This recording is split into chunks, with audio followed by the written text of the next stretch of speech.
कहाँ से आवता रुको हल्दागी कैसन बा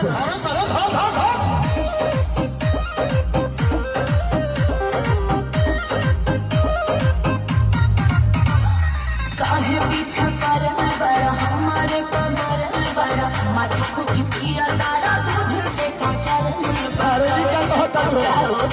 ऐसा नहीं है केसर जगवलू हा भगिया गोरी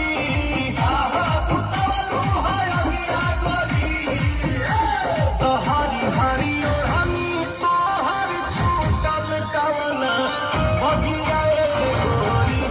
हरी हरी हमी तोहर छूटल कवना भगिया गोरी क्या बताइए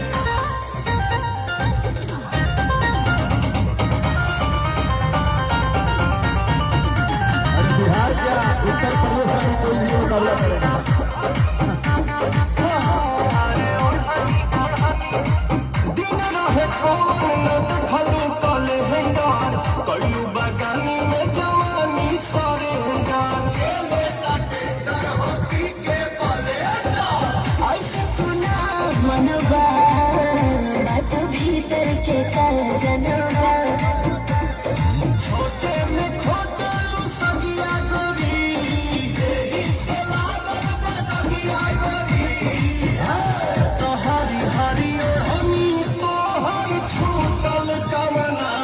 बगिया गोरी हरी हमी तोहर छूटल कवना बगिया गोरी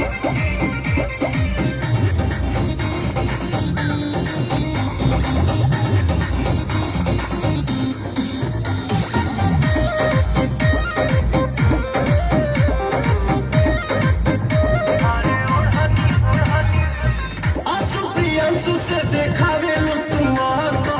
चलता तो हर पवन में से चक्कर